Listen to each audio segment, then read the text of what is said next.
Salut à tous, mesdames et messieurs, et Serge Niawa, votre collaborateur direct avec vous aujourd'hui. Nous allons quand même chercher à débattre un grand sujet qui mine aujourd'hui la situation au niveau de la diaspora. Et le thème d'aujourd'hui, la prise de conscience de la diaspora est-elle possible? J'ai sur ce plateau mes chers panélistes pour débattre de ce sujet. À ma gauche, M. Koudou Magloire, à côté de lui, M. Moussa Diawara. Merci. À ma droite, M. Amadi Sek. Et à côté de lui, Jean-Pierre Okito. Soyez donc bienvenus sur ce plateau. Alors, nous savons aujourd'hui qu'au niveau de la diaspora, la prise de conscience, c'est quelque chose qui est beaucoup important. Et cette prise de conscience est directement fait part à ce qu'on appelle le déracinement et puis l'enracinement, qui sont d'abord les mots dont souffre cette diaspora. Alors vous êtes là aujourd'hui pour qu'on puisse réellement en parler, comment on doit arriver réellement à être libre au niveau de cette prise de conscience. Alors monsieur Amadi Sek, je voudrais quand même vous donner la parole en première position pour essayer de dire un peu quel est le rôle de la conscience. Oui, merci messieurs chers et merci à mes confrères d'avoir accepté de venir sur ce plateau Tempo Africa. Et comme vous l'avez dit, merci, ce sujet constitue l'ossature d'ailleurs la question de la situation de la diaspora africaine dans le monde, que ce soit en Europe ou aux États-Unis ou en Asie. Et quand on parle de prise de conscience de la diaspora, nous avons le mot conscience. Nous avons encore la prise de conscience, on dit de prendre la conscience, et nous avons aussi diaspora. Vous savez, en ce qui concerne l'être humain, depuis que notre Père, le premier, je veux parler d'Adam, que Dieu même lui a créé, la première chose qu'il lui a dit d'abord, c'est de lui dire qui il est, d'où il vient et ce qu'il doit faire. D'où l'origine même de la conscience et de la connaissance. Donc aujourd'hui, moi j'ai pu constater depuis que je suis aux États-Unis, parce que ça fait au moins plus d'une dizaine d'années, après une observation, j'ai compris que le mot, l'un des mots dont souffrent les Africains, c'est le fait qu'il n'y a pas une prise de conscience au sein de cette diaspora. Prise de conscience par rapport à l'origine même de cette diaspora, d'où elle vient, où est-ce qu'elle veut aller et qu'est-ce qu'elle veut devenir. Nous savons qu'en matière, par exemple, de population, en matière de société et de civilisation, il n'y a pas de gisement de valeur. Toutes les cultures se valent. Donc, il n'y a pas de supériorité. Et l'Afrique a été le berceau de l'humanité, personne ne peut le nier. Nous avons été... Le continent africain a été un continent à un moment donné de l'histoire qui a attiré le monde entier, qui a fait savoir sur ses connaissances, sur le plan historique, sur le plan économique, culturel et scientifique. Aujourd'hui, les gens se posent la question pourquoi l'Afrique ne devient plus le centre, non seulement d'attraction de ce facteur, et que toute la jeunesse ou la génération active africaine se trouve à l'extérieur, notamment aux États-Unis où nous sommes aujourd'hui. Qu'est-ce qu'il faut remédier? Est-ce qu'elle est possible? Oui. Dans la mesure où les Africains essayent de savoir, avant tout, ils sont africains. Et ils peuvent être ambassadeurs de leur continent, véhiculer les connaissances culturelles, sociales, philosophiques et scientifiques que nous avons chez nous pour amener aux tables. Quand je dis au niveau de la table, quand je parle, parce que le monde est devenu un lieu de donner et de savoir. Si vous prenez le cas des États-Unis aujourd'hui, pourquoi ce pays est devenu une grande puissance? C'est parce que nous avons toutes les couches mosaïques du monde qui sont retrouvées. À un moment donné, si vous vous rappelez dans l'histoire d'Alexandre le Grand, lorsqu'il a conquis le monde, il avait dit à ses philosophes, je rêve d'une civilisation universelle dans laquelle je retrouverai toutes les cultures et les connaissances et les populations du monde. Mais ça n'a pas réussi, et c'est aux États-Unis que ça a réussi. D'accord. Donc les Africains étant ici aujourd'hui, et d'ailleurs qui ont été même les causes qui ont bâti ici quand on parle de l'esclavage, si les Africains veulent à ce qu'on organise, la première des choses qu'ils doivent faire d'abord, c'est de s'identifier en qualité d'Africains. Alors l'identification, comment ces Africains peuvent faire cette identification? J'en viens là-bas. S'identifier en qualité d'Africaine veut tout simplement dire de connaître exactement l'histoire de l'Afrique. Parce que si nous connaissons l'histoire de notre pays, de notre continent, Par rapport à quoi? par rapport à tout ce que nous voulons, par rapport à tous les sexes, d'abord, je veux prendre dans le cadre de l'éducation. Si nous prenons l'éducation aujourd'hui, nous avons appris beaucoup de connaissances aujourd'hui dans le cadre, par exemple, de la technologie, c'est normal. Mais si nous partons dans le cadre de la philosophie, dans le cadre de l'histoire de l'anthropologie, il y a beaucoup de connaissances qui viennent de l'Occident, mais qui n'obéissent, par exemple, qu'à des pensées occidentales, mais qui valorisent D'accord. l'histoire de l'Europe. Je crois que vous avez attaqué le côté de l'éducation. Nous allons y revenir parce que ça fait part du plan. Oui. Alors nous allons passer rapidement la parole à quelqu'un d'autre pour essayer quand même dire un point sur ce que vous avez dit. Oui. Tu vois, le rôle de la conscience. Alors je voulais quand même demander à Moussa, qu'est-ce que vous dites de ce rôle-là? Merci de m'avoir passé la parole. Je dis que je pense que le thème d'aujourd'hui est très très important et c'est très très profond, je dirais. Je dirais que pour mieux canaliser ce débat, j'aurais préféré ne pas aller aussi profond que personnellement. Que je le pense. Mais, écoute, vous allez aller profond parce que vous l'avez dit tout à l'heure. Oui. Aller profond, ça pourrait nous prendre du temps. Mais ce que je vais dire tout de suite, est-il possible? Je pense que oui. Il est vraiment possible. Pourquoi je le dirais? Moi, je suis ici à peu près une dizaine d'années. Je vous donne un exemple. Depuis 1999, d'abord, cette diaspora qui venaient ici aux États-Unis, qui partaient un peu partout dans ce monde, on n'avait qu'un seul but, s'enrichir, travailler, avoir de l'argent. Et beaucoup parmi nous disaient qu'on allait retourner à la maison un jour. On avait des rêves. Mais écoute, on s'est rendu compte qu'il faut y avoir de l'éducation pour mieux avancer, si je peux le dire ainsi. Avoir de l'éducation est devenu quelque chose de primordial dans la diaspora, à ce que je comprends, à ce que je constate. Avant, 90% ou bien 90% de la diaspora venaient uniquement et n'étaient uniquement intéressés à quoi? À travailler, s'enrichir et probablement retourner à la maison. Mais maintenant, on voit cette même diaspora, quand elle vient, la première des choses, parmi les 100%, au moins il y a 75% qui pensent aller à l'école, avoir une éducation. Oui, mais quand on vient ici, peut-être qu'on a un but bien engagé, on se fixe un but, mais quand on arrive, peut-être que ce but, il peut être engagé ou bien on fait encore d'autres choses. Oui, effectivement, on peut faire d'autres choses, mais en fait, d'autres ont compris qu'en faisant d'autres choses, aller à travailler tout simplement, à la fin de la journée, ils se posent la question, ok, mais à quoi ça va, où ça va m'amener?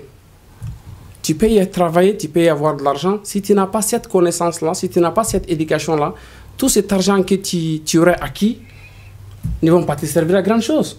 Donc, j'ai dit, la prise de conscience, elle est là et elle est visible. Quand on a bien le courage. Quand on a bien le courage, oui. D'accord. Merci donc à M. Diawara. Merci. Rapidement, je voulais passer la parole à M. Jean-Pierre Okito. Qu'est-ce que vous en pensez? Bon, la prise de conscience de la diaspora est-elle possible? Je ne saurais pas dire oui, elle est possible, ou dire non, elle n'est pas possible. On vous connaît, Jean-Pierre. On vous connaît pour cela. Donc, non, en fait, parce que comme M. Hamadi a essayé d'expliquer au début, en parlant de la conscience. Oui, moi, la conscience, c'est dans l'être humain, pour moi, la conscience, c'est le juge. C'est celui qui sert de juger. Ce qui est peut-être bien, ce qui est mal, ce qui est positif, négatif, avantageux, désavantageux, c'est ça. Alors, je me dis, est-ce que la diaspora africaine a une conscience? Ça, c'est bien une question que vous vous posez. Est-ce qu'elle a une conscience? Oui, ce sont des hommes, ils vivent dans ce pays. Je me dis, cette conscience-là... Allez-y en profondeur de ce que vous êtes en train de dire, parce que c'est devant le public. J'en arrive, et cette conscience-là, je me dis, dans quel ruisseau, si on peut le dire ainsi? Si c'est par rapport à mon continent, l'Afrique, je ne sais pas si réellement il y a une prise de conscience des Africains.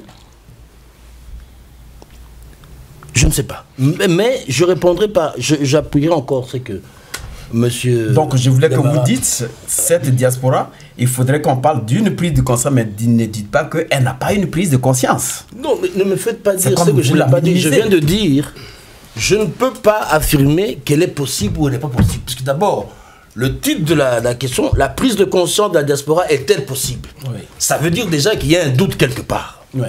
C'est la raison pour laquelle il y a cette interrogation. Effectivement. Alors ce doute-là, je l'explique par ceci. Quand monsieur dit que, oui, maintenant la diaspora, quand ils viennent, par exemple aux États-Unis en Occident, on remarque, vous voyez, à 60-70%, tout le monde se plonge dans les études. Ça, c'est vrai. Ça, c'est la première alternative. L'alternative. Mais voilà. C'est déjà une prise de conscience. Ouais. Non. Je crois qu'il va développer ce que j'ai en train de dire. Allez-y, Jean-Pierre, vous avez...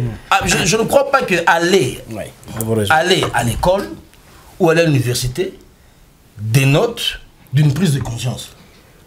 Attention, moi, la conscience, je la prends comme la partie juge de l'être humain. Un criminel va à l'école aussi.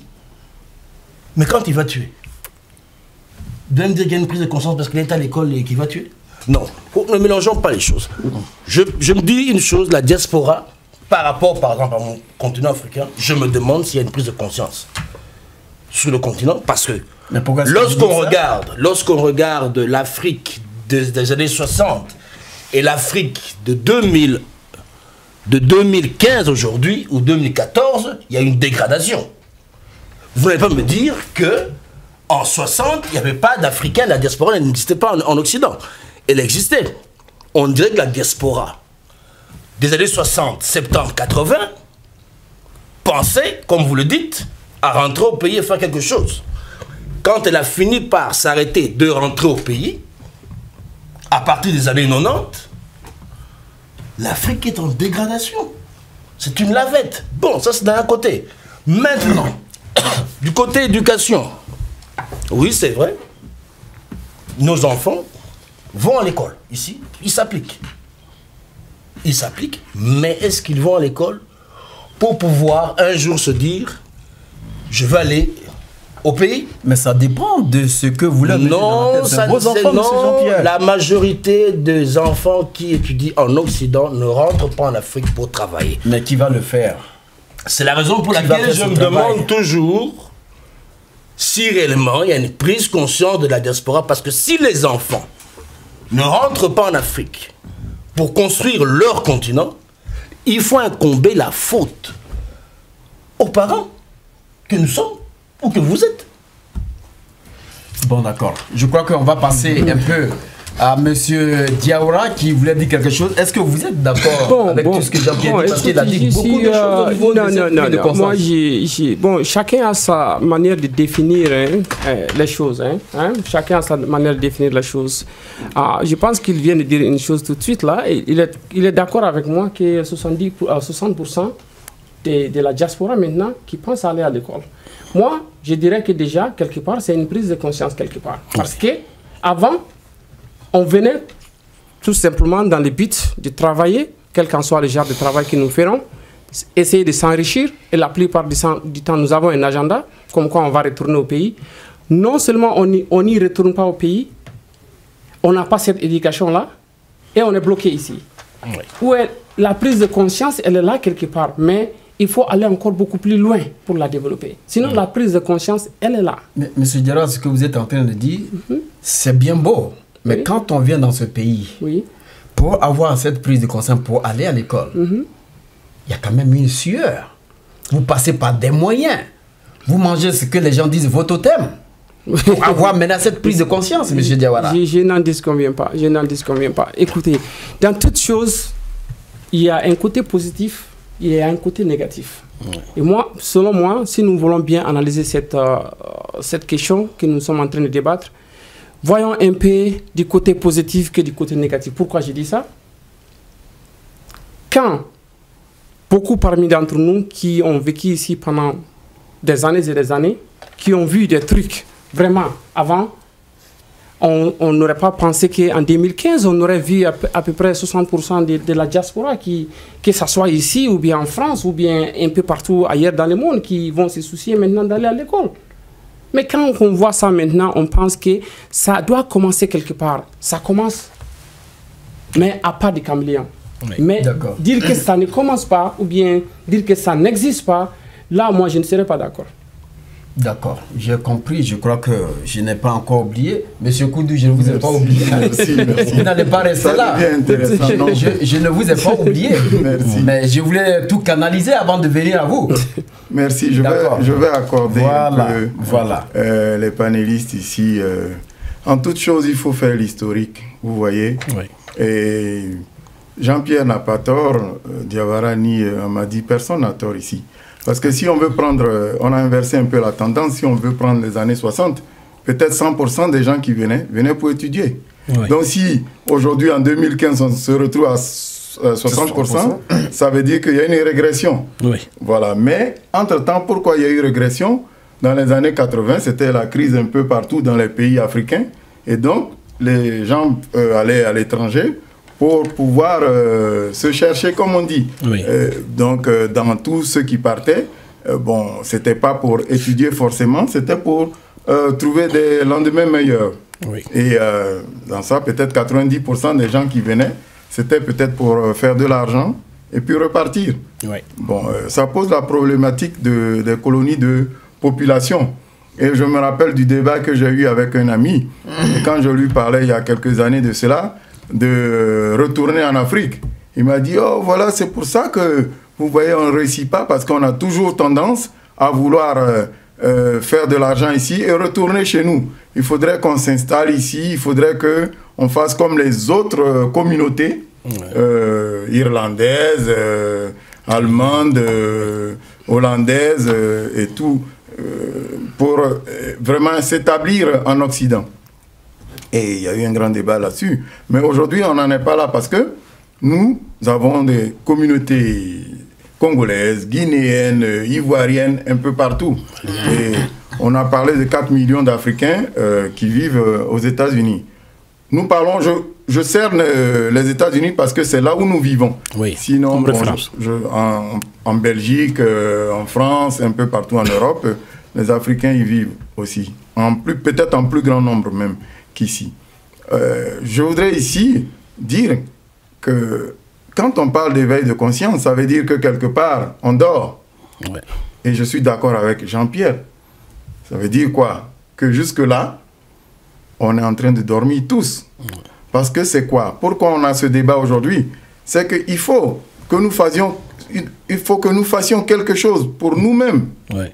Mais pas de manière individuelle, parce que l'Amérique, le pays où nous sommes, quand vous entendez Bill Gates, Donald Trump et tout ça, on voit des individus. Mais il y a toute une communauté derrière ces gens-là. Oui. Vous voyez? Et quand on parle d'éveil de la conscience, je dis oui, c'est possible. Quand on pose une question, ça veut dire que c'est possible. Mais quand est-ce que ce sera possible? Je vais m'arrêter là. Vous n'allez pas vous arrêter parce que vous avez dit quelque chose d'intéressant. Vous avez dit que quand on vient ici, on dort. Oui, quand on parle d'éveil de conscience, ça veut dire que Jean-Pierre a parlé de juge, c'est vrai, la conscience c'est le juge, vous voyez. Et si tu ne fais pas que ce juge-là fasse son mea culpa, parce que quand on vient quand même, il y a un objectif qu'on se fixe.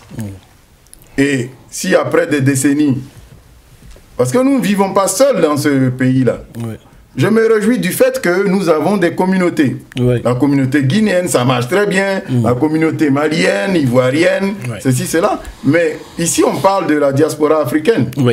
Voilà. Est-ce que cette diaspora a une conscience collective? Voilà, je rajoute le mot collective, parce que la conscience collective, est-ce que ça existe? Je dirais non pour le moment. Encore plus de force. Je dirais non pour le moment. D'accord. Merci. Je crois que ce thème, il est beaucoup important. Et à travers ce thème, nous allons parler de l'éducation. Quand on vient ici, comment nous venons ici par rapport à ceux aujourd'hui qui ne maîtrisent pas la langue? Parce qu'il faut parler d'abord cette langue avant de pouvoir dire que, bon, on dort ou bien on ne dort pas. Oui. Alors, Amady Seck, vous êtes là aujourd'hui à travers cette prise de conscience et l'éducation qui est beaucoup importante. Oui. Comment il faut s'en faire?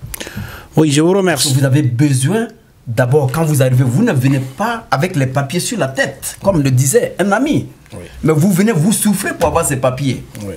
Donc, la prise de conscience, elle ne peut pas se canaliser sur place. Oui. Alors, essayez quand même de nous faire ce petit développement et dire au public comment est-ce que nous pouvons arriver à cette prise de conscience. Ok, merci. Et d'abord, je tiens à dire à mon ami, je suis tout à fait une partie, lorsqu'il parle de juge, je suis tout à fait d'accord avec lui et je suis tout à fait d'accord avec mon confrère et ami, M. Diawara, et le doyen à ma droite, ici, à ma gauche, quand il dit qu'aujourd'hui, que sur le plan individuel et communautaire, qu'il y a une prise de conscience, je suis tout à fait d'accord avec lui. Parce qu'un homme qui n'a pas de conscience, je pense que la différence entre nous et l'animal, c'est parce que l'homme a la conscience, l'animal a l'instinct. Beaucoup de gens sont partis à l'école, ils ont appris, nous avons maîtrisé la langue. Beaucoup d'entre nous viennent des pays francophones ou des pays où on parle la langue africaine. Donc pour pouvoir vivre ici, avoir un travail, d'abord, il faut aller à l'école apprendre la langue. Ça, c'est indiscutable. Maintenant, les connaissances qu'on a déjà acquises au niveau de l'éducation, est-ce que ces connaissances aujourd'hui vont permettre les Africains d'avoir une conscience collective? C'est la question que l'on se pose. Est-ce qu'elles peuvent nous permettre d'avoir le réveil de conscience, de se retrouver en communauté africaine, en qualité de diaspora que nous sommes, pour qu'on puisse conjuguer le même verbe? Parce que les mêmes problèmes qu'on retrouve au Mali, en Côte d'Ivoire, au Burkina, ce sont les mêmes. Parce que nous sommes dans la même position géographique, c'est le même continent. Donc nous avons les mêmes réalités socio-culturelles, politiques et économiques. Moi je dirais que oui, c'est possible parce que la vie c'est l'espoir. À partir du moment, je l'ai dit au départ, la première fois que j'étais invité sur cette scène de télévision, moi je me suis quelque part, cette chaîne de télévision ici peut être la croix de transmission qui va permettre à la diaspora africaine d'avoir le réveil des consciences. Vous l'avez toujours dit et vous continuez. Allez-y. Donc, vous savez, aujourd'hui, avant, le monde était un peu plus dans un système un peu plus balkanisé, la communication était un peu difficile. Mais aujourd'hui, parlant avec la technologie et la science, je vous assure, si les Africains acceptaient de se retrouver autour, ne serait-ce que de cette petite cellule d'exemple d'unité que nous avons ici, cette chaîne de télévision, de l'écouter, de participer, de contribuer au niveau des communautés de base, jusqu'au niveau de l'ombrella, comme on dit, le parapluie. Mais comment ils vont faire? J'en viens. C'est ça. Est-ce que vous comprenez? On serait pas. Premièrement, moi, ce que je préconise par rapport à mon expérience, il serait très important au sein de l'Union de l'Afrique, de la diaspora, qu'on essaye d'identifier les leaders. Parce que les leaders, toujours, constituent les porte-parole de leur communauté. Une fois que les leaders viennent, ils viennent avec les faits et phénomènes sociaux. Qui parle des faits et phénomènes sociaux? Bien sûr, parle des problèmes qui existent dans leur communauté respective. Quand on parle de ça, nous avons tout ce qui s'ensuit, problèmes de travail, problèmes de mariage, de baptême, célébration et tout ce qui s'ensuit. Ils viennent, ils maîtrisent le cadre. Et chacun vient avec un pamphlet, comme je l'avais dit la dernière fois. Ce pamphlet-là va nous permettre de voir ce que nous avons de similarités et de différences. Et c'est dans cette différence-là que nous allons créer cette méthode dialectique qui va nous permettre désormais de vivre dans la symbiose. Et quand je parle dans la symbiose, mon frère et ami de l'autre côté qui viennent de Mali. Vivre ensemble, oui. Oui. Et vous venez de la Côte d'Ivoire. Mon grand frère vient de notre pays de l'Afrique. Quand on vient, on se retrouve, il apporte beaucoup plus quand il reste individuellement. Mais quand ils viennent, il apporte des choses que nous ne connaissons pas dans son pays. Et il peut poser les problèmes ici. Maintenant, à partir de nos connaissances et à partir de notre expérience qu'on a acquise déjà au niveau de l'éducation, dont M. Diawara avait parlé, M. Jean-Pierre, nous allons essayer de cerner ces faits pour apporter les solutions. Premièrement, je l'avais dit, c'est ce qu'il a d'abord fait, identifier les leaders. Maintenant, essayer de nous structurer au niveau des États respectifs où nous vivons, partout dans les États-Unis. De structurer, c'est de faire élaborer non seulement nos structures, nos lois, essayer d'aller vers les États. Nous sommes des Africains, désormais nous voulons participer ici. Parce que nous payons les taxes, nous sommes des banquiers, nous sommes des agronomes, nous sommes des techniciens, nous sommes des avocats.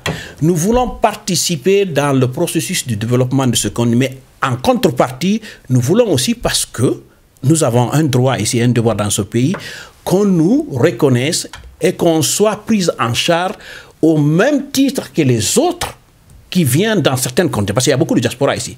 Mais je pense que si vous avez vu les Asiatiques, par exemple, ils ont beaucoup plus de bénéfices. Mais il a fallu qu'ils s'organisent. Les Somaliens, la même chose. Pourquoi pas nous, quand on parle de la diaspora africaine, prise en entier, mais les Somaliens n'est qu'un élément. Mais selon vous, qu'est-ce qui manque à cette diaspora? Je vous dis d'abord... Pourquoi est-ce que vous ne pouvez pas? C'est l'identification des leaders, de les faire venir autour d'une table comme nous sommes là actuellement, essayer expliquer au public, il y a le public qui est là, qui veut parler, mais qui n'ont pas accès ou qui ne peuvent pas aller quelque part pour communiquer. Est-ce que tu comprends? Ces leaders, une fois qu'ils se retrouvent sur la table ici, ils peuvent venir parler à la place de leur communauté, au nom de leur communauté, mais aussi en harmonie avec la communauté africaine. Identifier. Une fois qu'on les identifie, nous allons identifier les problèmes. Et deuxièmement, il faudrait que les Africains comprennent une chose, ça c'est sur le plan psychologique, psychanalyste.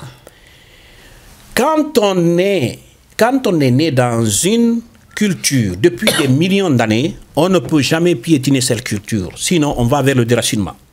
C'est-à-dire, quelle que soit la durée des Africains ici, avant tout d'abord, ils seront africains et ils vont mourir africains. Parce que nous avons, c'est notre élément de survie par rapport aux autres. Une fois qu'on nie cela, on va vers le déracinement. Et le déracinement est l'un des problèmes majeurs que la diaspora a partout dans le monde, que ce soit aux États-Unis ou en Europe. De fait qu'on essaye de paraître ce qu'on n'est pas. Donc il faudrait que les Africains, nous qui sommes là aujourd'hui, parce que nous connaissons là où nous venons et nous cherchons maintenant là où nous voulons arriver, qu'on aide les autres qui ne voient pas et qui ne comprennent pas réellement, qui sont africains, mais ils ne peuvent se développer ou de réussir, c'est quand ils acceptent l'intégration globale de l'Afrique en harmonie, comme nous sommes en train de faire. D'accord. Je vais laisser la parole. D'accord. Je vous ai compris longuement. Oui. Monsieur Diawara, oui. Est-ce que vous êtes du même avis que monsieur Amadi Seck? Je suis d'accord avec lui. Il a parlé de déracinement. Je suis d'accord avec lui sur beaucoup de points. L'un des points d'ailleurs, je vais vous donner un exemple. Ça fait à peu près plus de 6 ans que nous avons créé une organisation qui s'appelle le West African Collaborative. Thank you. Le West African Collaborative, le but c'était quoi? C'est en fait une prise de conscience. Je ne dirais pas de la diaspora, on peut inclure la diaspora, mais c'est une prise de conscience de la communauté ouest-africaine d'abord, afin que tous les leaders associatifs des organisations, des associations qui sont ici à Minnesota, se rejoignent au sein d'une même organisation, afin que nous pouvons parler le même langage. Il a parlé de pas mal de choses. Il a parlé, par exemple, de la communauté somalienne. La communauté somalienne fait partie de la diaspora. Quand on parle de la diaspora africaine, la Somalie n'est pas en dehors de l'Afrique.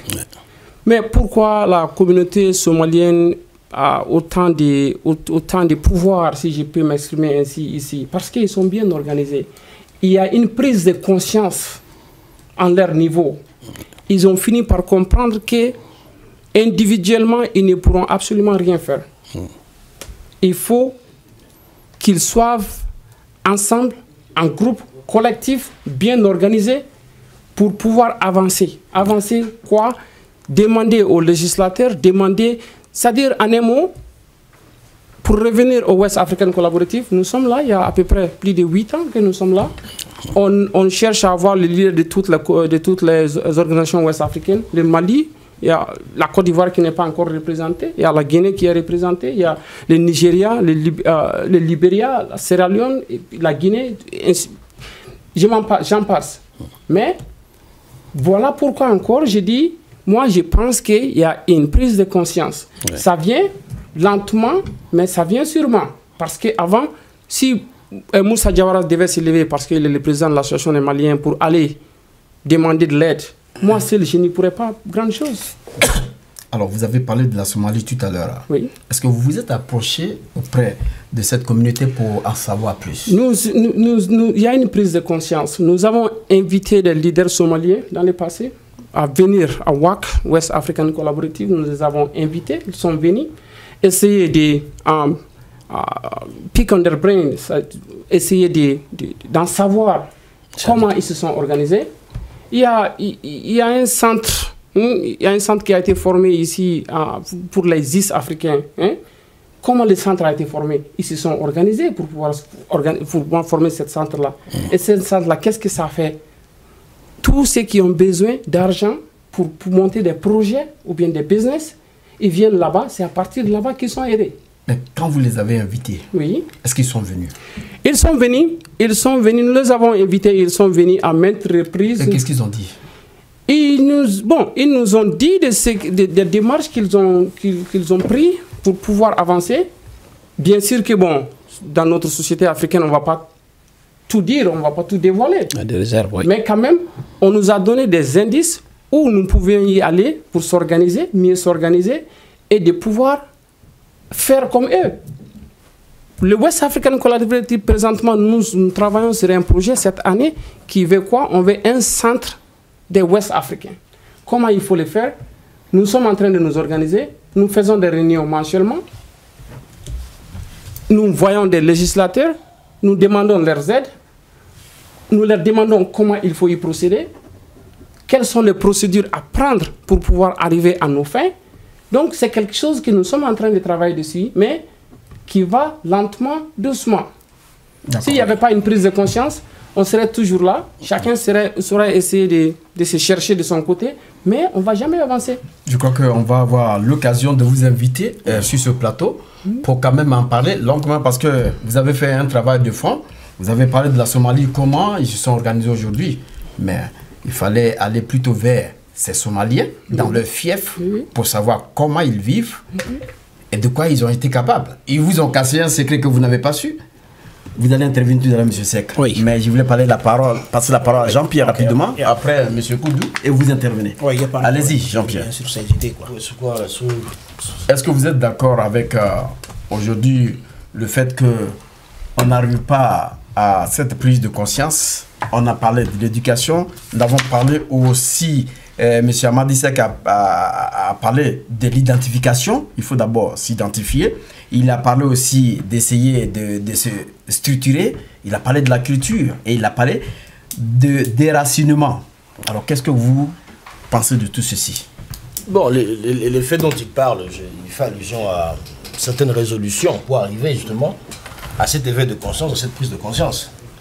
Ce sont les points qu'il a soulignés. Moi, de mon côté, ce que je dirais, s'il faut qu'il y ait l'éveil de conscience, ou ce qu'on appelle la prise de conscience, eh bien, il faudrait que chaque communauté arrive d'abord à avoir cette étincelle-là, cette prise de conscience. À ce moment-là, quand chaque communauté se sera réveillée, là, on pourra commencer à parler d'un tout. On ne peut pas partir d'un tout sans partir d'un un. C'est l'élément, oui. Donc, il faut d'abord un pour faire un tout. Et à ce moment-là, on va exploser. Bon, je reviens maintenant encore à la prise de conscience dont M. Diawara parle, oui. Du point de vue, de son côté, oui, il dira, oui, qu'il y a prise de conscience. D'un autre, comme ils disent, il ne faut pas seulement voir les côtés négatifs ou les côtés positifs. Bon, moi je ne vois pas les côtés négatifs du positif, mais moi je me demande d'abord une chose. Le thème est trop vaste de la prise de conscience. C'est tellement vaste que dans différents domaines où moi j'attache plus beaucoup d'importance, je pense que j'ai l'impression que je ne sais pas vous dire si réellement il y a prise de conscience ou pas. Mais vous avez... Mais je suis quand même, je suis quand même très, je suis très content d'apprendre que ils ont créé West African Collaboration. Yeah. Oui, WAC. Ouais. Ah, en tout cas, oui. West African West African Community. Non, Collaborative. West African Collaborative. Ouais. West African Collaborative Community. est créé, c'est pas aujourd'hui, ça fait plus de 6 ans sinon. Non, plus. Non, 10 ans. Ça fait à peu près 8 ans que Ouais. le West African Collaborative a été créé. Et chaque année, nous organisons West African Family Day. Tout simplement parce qu'on veut que tout le monde nous rejoigne, parce qu'on sait qu'ensemble, nous pourrons le faire, pas individuellement. Mais encore une fois de plus, ce n'est pas chose facile. Ça n'a jamais été facile. Je crois que Jean-Pierre... Non, moi je n'avais pensé que... Vous savez, tout ce qui est difficile, c'est lorsqu'on ne sait pas comment s'y prendre. Lorsqu'on sait s'y prendre, c'est facile. Il n'y a rien de difficile. C'est de savoir comment s'y prendre. Donc, non, je suis fier que au moins, dans un côté de l'Afrique, il y a un groupe qui se dit, nous sommes de l'Ouest, eh bien, rassemblons-nous. Ça c'est super. Si au moins, si ça va commencer à vous faire prendre conscience, oui, allez-y dans ce domaine-là, d'accord. Mais eux, ils le font pour tout le continent africain. N'embrouillez pas les bonnes initiatives. C'est ça le problème avec les Africains, c'est que vous voulez mélanger. Non, laissez ce groupe de l'Ouest aller bon train. N'amenez pas le groupe du centre qui ne savent pas s'organiser d'accepter que nous faisons partie de là. Non. D'accord, on va vous organiser. C'est tranquille, on va vous organiser. Alors, ouais. Vous allez avoir la parole, monsieur Seck. Acceptez-vous. Oui. Monsieur Koudou, vous voulez dire quelque chose? Je voudrais essayer de féliciter, comment on appelle ça, Moussa Diawara. Parce que moi-même, je ne suis pas au courant de West African Collaborative. Ouais. Je l'ai appris de la bouche de notre réalisateur, M. Malik, la dernière fois. Okay. Et il a donné quand même certains conseils pour y arriver. Parce que, tout comme je disais tout à l'heure, quand vous voyez Donald Trump ou bien Bill Gates, il y a toute une communauté derrière eux. C'est ce que nous oublions ici. Ce n'est pas le pays de l'individualisme. Quand on parle du rêve américain, ça c'est faux, c'est archi faux. On nous trompe. Je ne dis pas que le rêve américain n'existe pas. Il existe, mais il ne se fait pas individuellement. Il se fait par rapport à une communauté. Collective. Oui, c'est de manière collective. Alors, j'encourage cette initiative de West Africain, effectivement, mais il faut qu'ils approchent, parce qu'il a mentionné le fait qu'il n'y a pas encore la communauté ivoirienne, par exemple le président de la communauté, tout simplement parce que peut-être qu'ils ne sont pas encore organisés, je ne sais pas. Mais sinon, ils devraient être là aussi dans WAC, je crois, c'est ça? WAC, yeah. WAC, voilà, ils devraient être dans WAC. Et c'est une bonne chose parce que aujourd'hui, nous donnons des conseils à l'Afrique. Étant diaspora, on donne des conseils, on fait même des business plans pour comment l'Afrique peut se développer, étant ici. Mais, vous voyez, ce serait ironique que nous-mêmes ici, nous ne soyons pas organisés et que nous donnions des leçons à l'Afrique là-bas. Oui. Vous voyez, alors, il est temps que nous-mêmes, nous nous réveillions. Ouais. C'est pour ça que j'ai parlé de dormir. Quand on parle d'éveil de conscience, je ne dis pas que c'est dans un sommeil profond. Mais vous savez, on peut être éveillé et puis ne pas être conscient de certaines choses. Sur le plan collectif, j'ai bien dit que sur le plan individuel, les communautés, ça marche très bien. Même les associations de villages, ça marche très bien aux États-Unis. Je connais l'association des Way, par exemple, pour ceux qui connaissent la Côte d'Ivoire, qui marche très très très bien. Ils sont à New York, mais ils sont implantés un peu partout sur l'étendue des États-Unis. Quand ils organisent des festivités, ça marche très bien. Mais je voudrais, en tant qu'Africains, que nous allions plus loin. WAC, c'est déjà une bonne chose. Et si tous les Ouest Africains peuvent se réunir, et puis réunir les East Africains, motiver les East Africains pour qu'ils se réunissent, et puis fédérer tous ces efforts-là pour qu'on arrive à une Afrique mais unie, mais collective, ce serait pas mal pour la diaspora. Parce que toutes ces énergies-là pourraient nous servir à aller de l'avant et faire face aux défis de l'Afrique. Vous voyez? Et ça, c'est très bien, mais il faudrait que nous revenions un peu en arrière. Nous revenons en arrière parce que dans les années 80, il n'y avait même pas de restaurant africain, comme je le disais, aux États-Unis. Très peu, peut-être. Les restaurants éthiopiens, peut-être, parce que l'Éthiopie, après la chute de Haïlé Sélassié, l'Amérique a parachuté beaucoup d'Éthiopiens que j'ai connus qui étaient ici. Et à Washington DC, ils avaient déjà 1 ou 2 restaurants. Mais dans toutes les grandes villes comme New York, Los Angeles, un peu partout, il n'y avait aucun restaurant africain. Aucun business africain. C'est au fur et à mesure que la communauté a commencé à venir, la communauté africaine, dans son ensemble, que maintenant nous avons des business sénégalais, maliens, ivoiriens. Il y a même 2 banques à New York, la Banque de l'Habitat du Sénégal et la Banque de l'Habitat du Mali. Vous voyez? Donc il y a quand même des efforts qui sont faits. Mais de manière collective, nous parlons de ce sujet-là. Il faut que nous y arrivions. D'accord. Vous avez tout à l'heure parlé du rêve américain, qu'il existe par rapport à la communauté. Est-ce que vous pouvez aller en profondeur de vos idées? Parce que le rêve américain, comme ils disent l'American Dream, c'est le pays de la liberté. Vous voyez, ici, même pour faire des affaires, on ne vous demande pas, si vous voulez, il n'y a pas tellement d'embêtes comme... de ségrégation. Voilà, de ségrégation. Parce que pour arriver à ce rêve-là, il faudrait d'abord privilégier les études. Oh oui, effectivement. Avoir une famille, avoir une belle vie. Mais au niveau de l'Afrique, nous avons les statistiques.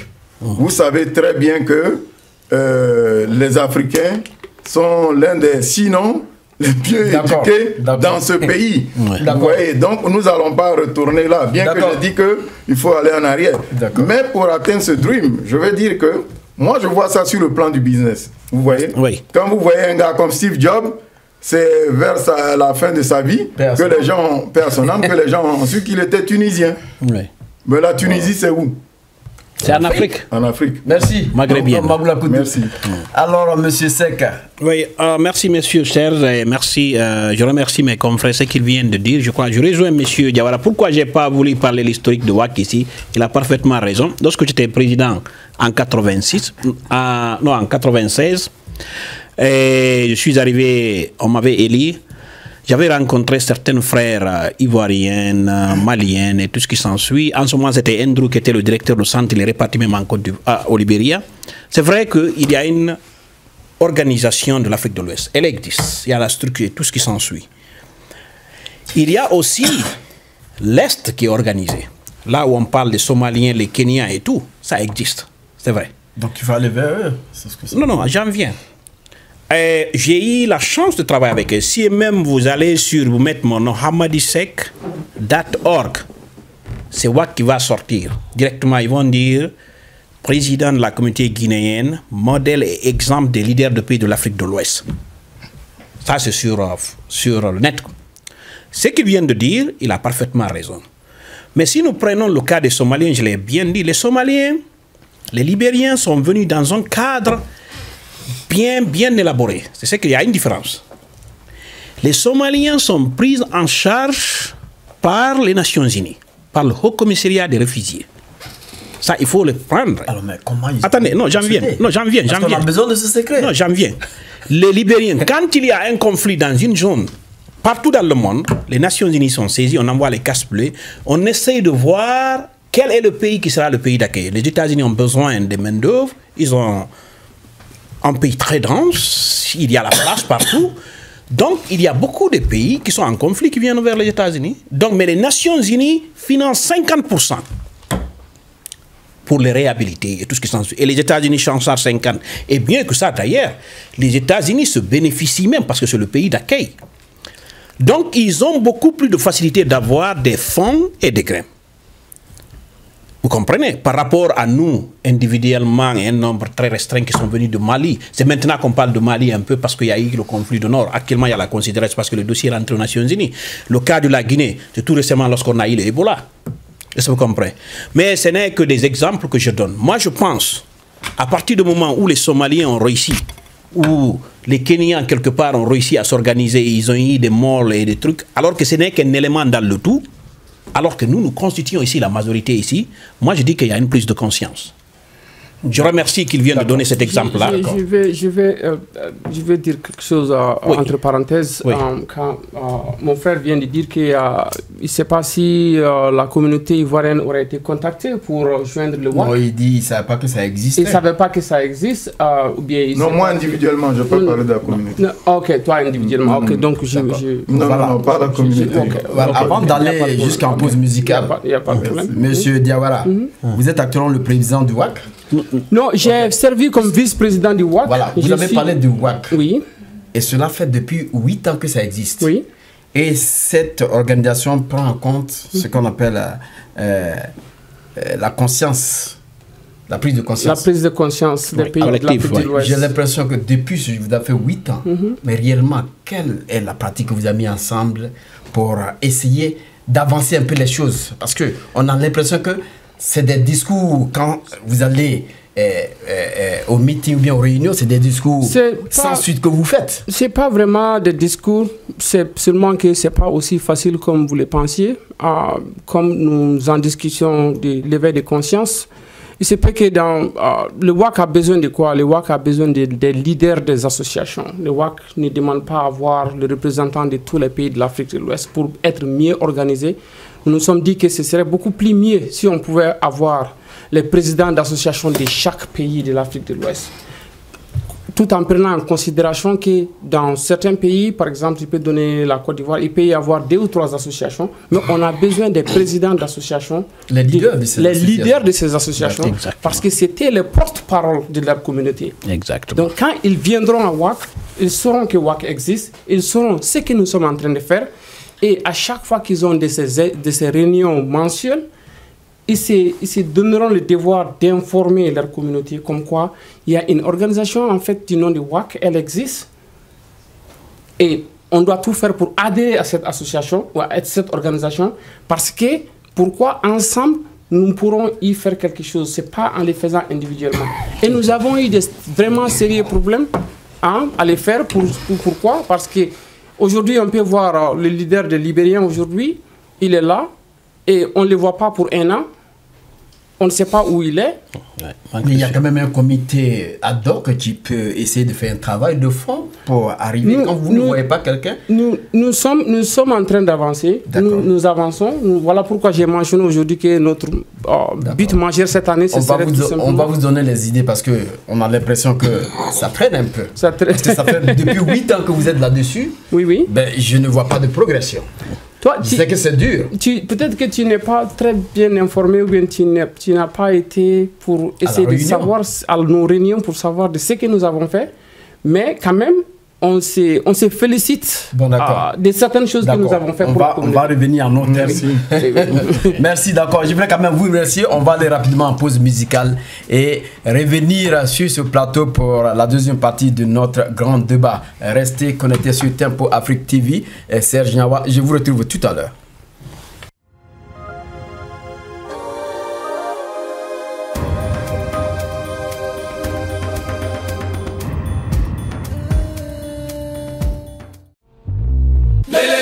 Mamae Saïdi, c'est boy, Manza Kamalion. Ça c'est la deuxième force. Suite de fin. Tu comprends ce que j'ai fait, tu ne trouves pas. Hein, wesh. Les Arakoïna, c'est ma Jonanga. Pourquoi j'entends la Jonanga? Wapi kasi oya yo, maman. Afrique, Asie, Malewa. Europe, Amérique, Malewa. Partout, Malewa. Alors on dit quoi là? Maman Pasteur Stabani, Fondation Chantal Bia. Yo mané mwana.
Merci donc à Malik Sall pour cette pause musicale.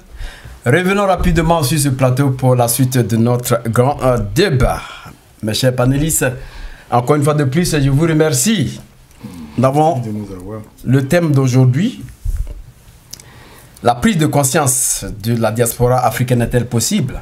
Ça, c'est le thème de notre grand débat. Alors, pourquoi cette prise de conscience de la diaspora pose tel problème? Pourquoi elle pose problème? Alors, je vais commencer par M. Amadi Sek. Oui, merci une fois de plus. Je vous remercie, je remercie à mes confrères. Je crois que nous avons dit pourquoi elle pose des problèmes, parce que... Il faudrait qu'on revienne là-dessus. Oui, nous avons parlé ici quelques facteurs qu'il ne faut pas revenir, l'identifier des leaders et tout ce qui s'ensuit. Je reviens avec mon confrère, M. Diawara, qui vient de dire une chose, c'est très important.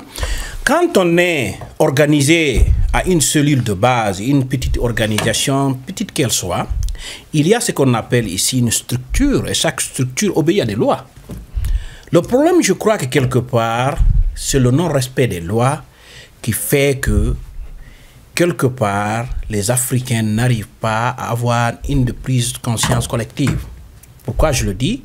Si on élit, par exemple, quelqu'un pour être leader dans la communauté, c'est par rapport à cette structure où chacun a un droit et un devoir.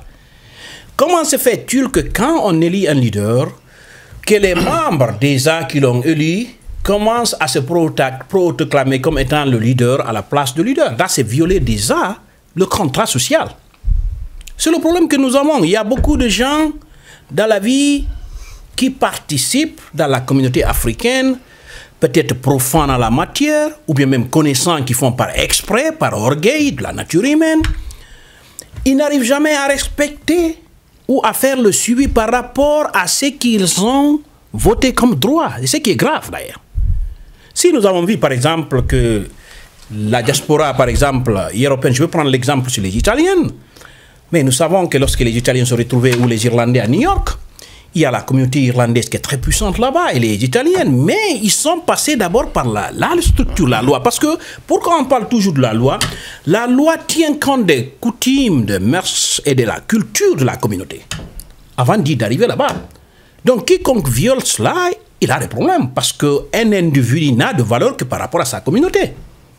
Donc, je pense que l'une des solutions qu'on peut apporter, d'abord, c'est le respect, non seulement dans les communautés de base, de l'élaboration d'une constitution communautaire dans laquelle chacun peut s'identifier en matière de droits et de devoirs. Droit, j'ai le droit d'être dans la communauté, non seulement de mon pays, et j'ai le droit d'aller au niveau fédéral, d'être dans la communauté africaine, mais aussi j'ai le devoir de respecter ces institutions-là. Je crois que je me fais comprendre. Allez-y, allez-y. Bon, il faudrait encore qu'il y ait le suivi. Il ne faudrait pas qu'on commence quelque chose. Si un leader prétend être le bateau de pèlerin pour représenter sa communauté, au sein de sa communauté et par après à la communauté africaine, il faudrait qu'il ait le temps, et s'il n'a pas le temps, un jour qu'il soit secondé par son vice. Il ne faudrait pas que quand on parle de 40 ou 50 pays, que 30 pays arrivent à faire le travail des autres. Parce que déjà, si on dépose un dossier au niveau de l'État de Minnesota, et ce dossier est parti au niveau fédéral, parce que nous savons que aux États-Unis, il y a l'État et l'État fédéral, et que par hasard, on invite, par exemple, il y a un colloque dans lequel on voudrait partager des idées avec le pays accueillant. Nous sommes ici aux États-Unis, et que dans la salle, on dit qu'il y a 50 pays, mais malheureusement, devant la table, on demande, mais on ne voit pas les autres. C'est là où notre crédibilité déjà est mise en jeu. Oui, mais si on ne voit pas les autres, c'est que l'information de les voir n'est pas passée. Non, non, l'information peut aller. Mais c'est le fait que les gens, des fois, je l'ai dit et mon frère l'a dit, dans la communauté africaine, chacun veut être leader, personne ne veut suivre. On ne peut pas voter, tout le monde va être président. Mais chaque problème, il y a toujours une solution. C'est ce que je dis, c'est ce que j'apporte. J'ai dit, il faudrait qu'il y ait le respect des règlements. Quand on faillit, chaque loi a sa solution par rapport à sa violation. Il y a des sanctions. Et ça dépend jusqu'où si tu persistes. Mais la sanction qui va venir peut-être se te ramener quelque part jusqu'à ce que tu aies une prise de conscience. Donc, moi, ce que je préconise, en matière d'expérience, en matière d'activiste communautaire, comme je l'ai toujours été, il faudrait qu'on essaye d'identifier les leaders et inviter ces leaders pour qu'on puisse faire une étude d'élaboration des lois de la diaspora africaine au niveau confédéral, c'est-à-dire au niveau de tous les pays africains. Une fois que cela est fait, chacun peut venir en qualité de président. Si son mandat est fini à la base, cela ne veut pas dire qu'il ne peut pas servir. Il peut être formé président, comme on le dit aux États-Unis, les anciens présidents, bien qu'ils finissent, ils sont toujours respectés, ils sont invités, sollicités en qualité de conseiller. Il ne faudrait pas qu'on ait ce qu'ils ont apporté. Mais qui vient avec le nouveau leader, qui l'enseigne, parce que le nouveau venant ne connaissant pas, ils peuvent être conseillers à lui. Donc voici comment on peut grandir, reconnaître la valeur de l'autre, et reconnaître ses défauts et qualités, parce que personne n'est parfait. Il faut être dur, parce que ce problème de leadership, ça va toujours exister. La loi, elle est plus forte que n'importe qui, elle est inviolable. Si on parle d'ailleurs d'État, c'est parce que la loi, elle est au-dessus de tout le monde, parce que c'est tout le monde qui en décide. Elle est inviolable. Donc, si quelqu'un faillit, il y a des sanctions. Donc, il faudrait qu'on soit conscient, conséquent dans ce que nous sommes en train de faire. On ne peut plus condamner l'Occident, dire que nous sommes victimes de l'esclavage. Je ne serais pas d'accord parce qu'aujourd'hui, aux États-Unis, nous avons des crédits, on peut aller à l'école, nous avons nos maisons, nous avons nos enfants et tout ce qui s'ensuit. Oui, mais pour aller à l'école, il faut avoir de l'argent. Je suis tout à fait d'accord avec vous, monsieur, qu'il faut de l'argent. Mais ce qui reste clair d'abord, ce que je veux vous dire, à partir du moment, tout dépend de la programmation que vous avez. Monsieur Diawara est là. Il est venu, il a une famille, il va à l'école, il a fini ses études. Il s'est orienté même dans l'art culinaire, je l'ai dit. Une partie qu'il avait oublié de dire dans le WAC, une journée internationale qu'on a organisée, il est venu présenter l'art culinaire même que lui-même qu'il a pu expérimenter. Aujourd'hui, il peut même nous représenter dans une chaîne de télévision pour faire la promotion de l'art culinaire africain au niveau de la cuisine. D'accord, je pense qu'on va l'inviter parce que lui-même, j'ai parlé avec lui la fois dernière. Oui. Allez-y. Oui. Donc, nous avons par exemple les techniciens ici. Nous prenons par exemple ceux qui sont au niveau de ce panel. Je donne des exemples parce que nous allons aux solutions. Nous avons des producteurs aujourd'hui qui n'ont rien à envier avec des producteurs qui sont à Hollywood ou qui font... Mais ça, c'était un autre point parce que j'ai parlé du pro, quoi. Ça, après, on allait adapter les stratégies, mais comme vous avez adapté, aller aux solutions, allez-y. Oui, on va pour le compte, mais en même temps la solution, sinon on ne va pas gagner du temps. Donc, d'accord, allez-y, allez-y. Oui, nous avons par exemple des producteurs, c'est à cause d'eux, c'est grâce à eux que nous sommes là aujourd'hui. Ceci peut aller aujourd'hui organiser des foires, organiser des carnavals, les filmer, non seulement les vendre à des organisations philanthropiques pour gagner de l'argent, et en même temps se connaître par rapport aux autres producteurs qui se trouvent ici. Mais tout dépend de notre organisation. D'accord. Donc le respect des lois, l'identification des leaders, le suivi, le droit et le devoir doivent être connus par toutes les communautés. Même ceux qui ne comprennent pas, on va les expliquer avec les langues nationales, avec les pamphlets. Merci donc à M. Seck. Nous allons revenir tout à l'heure à vous. Monsieur Diawara, est-ce que vous avez quelque chose à dire vis-à-vis de ce que M. Seck vient de dire? Je me réjouis quand même. Il vient de, il a tout dit. Hein, je dirais qu'il a tout dit. On dit la charité bien ordonnée commence par soi-même. Il faut revoir la base. Il faut revoir la base. Il faut respecter les lois créées par nous-mêmes. Sinon, ça ne servira à rien. Parce que on a beau vouloir avoir, comment dire, ce que nous recherchons dans cette... Quand vous dites revoir la base, ça veut dire quoi? Oui, revoir la base, je veux dire tout simplement qu'il faut respecter les lois. Il faut, quand vous implémentez quelque chose, quand vous vous regroupez pour mettre quelque chose en place, il faut l'appliquer. Si ce n'est pas appliqué, rien ne marchera. Et qu'est-ce qu'on les stratégies que vous allez mettre en place pour que ça soit appliqué? Parce que vous-même, vous voyez dans le milieu africain un problème de leadership. Il faut engager les leaders. Il faut engager les leaders. Il faut aussi respecter les leaders. Je ne vais pas revenir encore, redire ce qu'il a dit. Mais une chose est certaine, moi j'ai remarqué quelque chose dans notre communauté. On peut élire quelqu'un comme président ou bien comme un leader, mais personne ne veut être follower. Exactement. Il faut accepter. Qu'est-ce que ça veut dire follower? Follower, ça veut dire quelqu'un qui va suivre. Merci. Moi, vous regroupez, vous décidez que, ok, par exemple, M. Amadi, il est le président de telle ou telle association. Il faut le respecter comme tel. Il ne faut pas essayer de le marginaliser, puisque c'est vous-même qui l'avez élu. Et à partir de là, déjà, il y a une prise de conscience. Ça veut dire qu'on a mis quelqu'un ici à qui on doit le respecter. Il faut le respecter comme tel et il faut accepter de suivre ce qu'il va te dire ou bien ses conseils, puisque tu as déjà eu cette confiance en lui à lui nommer comme président. Mais tu ne peux pas le nommer comme président et en même temps, tu ne veux pas exécuter ce qu'il demande de faire. À quoi servira de lui nommer comme président dans ce cas? Voilà pourquoi j'ai dit qu'il faut revoir la base. Admettons que pour pouvoir mieux avancer, pour que cette prise de conscience soit à un niveau très élevé, respectons-nous d'abord. Respectons-nous, ce n'est pas une manière d'insulter, mais respectons ce que nous avons mis en place. C'est ce que je peux ajouter. D'accord. Jean-Pierre, est-ce que vous avez quelque chose à dire par rapport à tout ceci? Oui, bon, je retiens, je retiens un des points communs que M. Diawara et M. Amadi insistent beaucoup sur le mot leader, identification de leader, et qu'ils se plaignent que souvent quand on vote un leader, il n'y a pas de followers, de suiveurs. Bon, ça ce n'est tout à fait normal parce que d'abord, je crois qu'un leader, on ne le vote pas, on vote un président. Le leader, on ne le vote pas. Et un leader, on le suit. Ouais. Je m'explique. Et c'est exactement le problème qu'il y a dans presque toutes les communautés africaines. On a tendance à confondre un président et un leader. Ouais. Vous pouvez ne pas être un leader, mais vous avez été élu, vous avez été voté, vous êtes président. Mais vous n'êtes pas charismatique.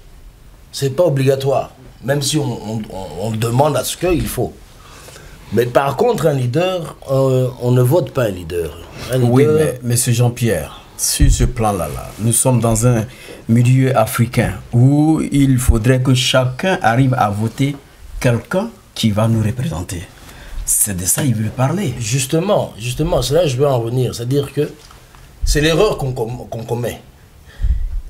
Il n'est pas très sage de choisir le président pour représenter. Mais il est plus sage de choisir celui qui a la plus grande charisme, compétence. La plus grande facilité de communication avec tous les membres. La compétence. C'est comme si vous vous rappelez en Afrique, dans les mariages. Je crois que ce n'est jamais le père de la fille qui parle. On choisit un membre qui sait parler et communiquer. Et ce n'est jamais lui qui est le président de la famille, ou ni même le président de la communauté. Alors, si vous prenez ce genre de personne qui a cette facilité de communiquer avec n'importe quel membre, de n'importe quel âge, celui-là, les gens vont l'écouter. Et vous pouvez puis vous pouvez en faire un leader, mais pas un président, peut-être. À moins que lui-même choisisse de se faire élire. Mais c'est ça la grande erreur que les Africains commettent. On confond un président et un leader. Un président, ce n'est pas un leader. Il peut endosser cette armure de leader si on lui apprend à être leader. Parce qu'un leader, c'est celui qui attire sans trop d'efforts. Pourquoi? Parce que la première loi d'un leader, tu dois attirer par l'exemple. Donc déjà, un leader doit être quelqu'un dans la communauté qui est exemplaire. Un homme de parole, un homme où on ne trouve pas de faute, même si l'homme n'est parfait, mais ça doit être un homme où tout le monde se dit « je peux me coucher sur cette personne quand j'ai un problème ». Et ce n'est pas comme d'habitude avec les Africains, quand il est président, il y a un problème dans telle famille, il est 3 h du matin, il n'y va pas parce qu'il est président. Il va envoyer son secrétaire. Mais un leader ne fait pas ça. Un leader se réveille, il y va. Tout seul, sans qu'on l'envoie. Il y va tout seul. Là où il sait que personne dans la communauté ne saura faire, c'est ce qu'il va faire. Et subitement, il aura tous les yeux braqués vers lui. C'est cette personne-là qu'il faut choisir. Je pense qu'il faudrait que les communautés africaines sachent comment faut-il identifier un leader ou bien comment faut-il identifier un porte-parole. D'accord. Mais à côté de cela, puisque M. Seck avait parlé du fait qu'on parle un peu des stratégies, des solutions, apporter au moins beaucoup de solutions parce que on vous a beaucoup écouté aussi. Non, non. Moi, au départ, comme j'ai dit, le sujet est trop vaste. Je ne sais pas dans quel domaine vous parlez de prise de conscience, mais on a l'impression qu'on va dans le domaine de WAC. Monsieur Jean-Pierre, je voulais quand même souligner quelque chose. Non, non, on va dans le domaine d'un groupe. Je suis d'accord, monsieur Jean-Pierre. D'un groupe de communautés qui ont établi quelque chose. C'était un petit exemple. Non. Attendez, non, je vous en prie. Okay. Monsieur Jean-Pierre. Mais c'est WAC, non? Monsieur, oui, c'est le WAC. C'était un petit exemple. Merci. Mais justement. C'était un petit exemple. Et cet exemple, maintenant, va essayer de faire une éveil de conscience à tous les niveaux. Je n'ai pas dit non. Et on va essayer de contacter peut-être monsieur Jean-Pierre. Je ne refuse pas. Je ne refuse pas. Donc allez-y, sinon que ce n'est pas le débat. Et il a précisé que c'est une prise de conscience. J'ai dit dans ce domaine-là, s'ils vont dans ce domaine, dans cette création-là, on peut parler de prise de conscience. Ils ont le droit. S'ils sont bien organisés comme il le dit, et que, bon, il y a certains résultats, d'accord. D'accord. Peut-être de ce côté-là, ils ont réussi à faire prendre à ce groupe de l'Ouest une conscience de créer quelque chose. D'accord. Mais dans d'autres domaines, s'il vous plaît. Revenons dans notre... Je ne sais pas. Revenons dans notre débat du jour. Alors, pour en ce qui concerne les solutions qu'il a apportées, j'ai souligné, ils ont insisté sur l'identification des leaders. Et quelle est votre solution, pratiquement? Je viens de le dire. Ne confondez pas leader et président. Choisissez des leaders. Les leaders, on ne les vote pas. D'accord. Les présidents, on les vote. Ok. Donc, quand un leader, c'est le premier point signe d'un leader, c'est qu'il est exemplaire. Il est l'exemple et les gens le suivent à cause de son exemple, sans trop d'efforts. Quand il y a un homme qui sait respecter les lois lui-même, il sait se faire violence lui-même, c'est déjà des signes évocateurs d'un leader. Quel que soit son âge. Et c'est ça le problème avec les Africains. C'est que quand on voit un jeune de 30 ans qui est exemplaire, tout ça, ils vont dire non, non, non, non, ne sois pas ici. Va aux études d'abord. Termine tes études, tu vas revenir après. Souvent les Africains, c'est ça. Souvent. Je ne dis pas que... Mais souvent, c'est ça. Mais quand s'il y a un jeune de 18 ans qui est comme ça, et que ce jeune-là, tout le monde le regarde, et sont attentifs à ce qu'il dit malgré son âge, choisissez-le.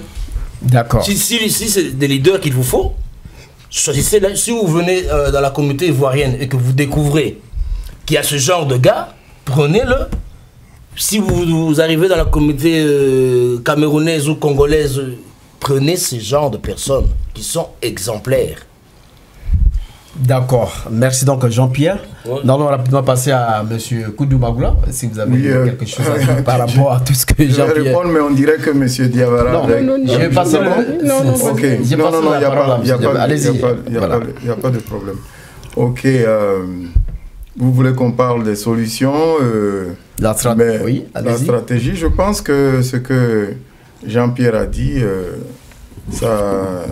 make sense, comme on dit, c'est censé, parce que pour l'exemple de WAC, ici, ce n'est pas de WAC que nous parlons. Ça, il faut bien préciser la chose. On ne fait pas de débat sur WAC.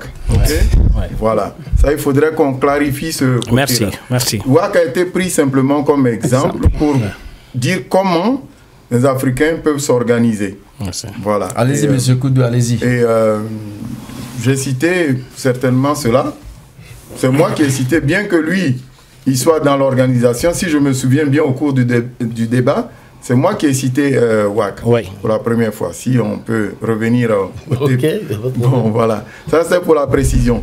Maintenant, cet exemple précis peut nous servir pour l'éveil de la conscience, je dis bien collective. Et comme a dit Jean-Pierre, le sujet est un peu vaste, mais sur le plan éducationnel, je pense que Amadi a développé, et comment on appelle ça, Diawara aussi a développé, et maintenant, c'est à nous d'identifier qu'est-ce qui peut nous, collectivement, mettre ensemble, de telle sorte que nous puissions avancer. Alors, mais les exemples, oui, les communautés. Monsieur Jean-Pierre se souvient, un jour, il y a eu un débat où il a dit, moi, je préfère qu'au niveau de ma communauté congolaise, on soit bien organisé d'abord, et de communauté en communauté, on puisse fédérer, si tu veux, tous ces efforts-là. Moi, j'adhère à cette méthode, parce que il serait difficile de, sans organisation locale, c'est-à-dire communautaire, de créer un mouvement, sinon une association qui n'a pas de backup, qui n'a personne dedans, sinon derrière pour la supporter. Vous voyez, alors, les communautés existent. Si un tel mouvement, si un éveil de conscience doit prendre effet, il faudrait aller vers ces communautés qui existent déjà pour leur parler d'une organisation future qui va prendre en compte tous leurs désirata, tous leurs projets et tous leurs rêves même, si vous voulez. Exactement. Afin que, sur le plan éducatif, nous avons nos enfants qui sont nés ici. Il faudrait que, quand on parle d'éducation chez nous, ce n'est pas seulement le fait d'aller à l'école. Merci. L'éducation commence à la maison. Vous voyez, moi, je suis fier de mes amis. Aussi. Oui, la culture. Je suis fier des amis, par exemple, à New York, où les enfants parlent bambara, ils parlent le français et ils parlent l'anglais. Ils sont trilingues. Il y a beaucoup d'enfants comme ça. Vous voyez? Il y a des études qui ont prouvé que ces enfants-là, ils ont un avantage par rapport aux autres qui sont qui parlent une seule langue. Oui. Vous voyez? Déjà, on dit, quand les enfants sont bilingues, ils ont plus d'avantages. Alors, moi, je ne voudrais pas que le fait que les enfants naissent ici, les enfants, c'est l'avenir. Toutes ces organisations qui vont être mises en place, c'est pour eux. Alors, il faut les intéresser déjà, dès le bas âge, à cela. Il faut les habituer à ça. Quand M. Diawara, ou bien M. Amadi, ou bien M. Jean-Pierre parle, et moi-même, c'est dans ce sens-là. Nous n'allons pas laisser ces enfants, parce qu'il y a les origines de ces enfants-là. C'est vrai, ils sont américains quand ils naissent ici, mais les parents viennent de quelque part. Vous voyez, et dans ce monde qui est petit aujourd'hui grâce à Internet, il est tout à fait facile de faire cette éducation de la maison, parce que de toute façon, ils ont ici la télé, les jeux, tout ça pour s'intéresser. Mais nous, notre devoir, c'est de leur faire comprendre que la communauté africaine, elle existe, et que même si l'autre enfant, il est du Congo, ou bien du Mali, ou bien de la Côte d'Ivoire, vous êtes tous africains. Ça, déjà, ce sera ça, déjà, de gagner, que de commencer à la base, avec les enfants.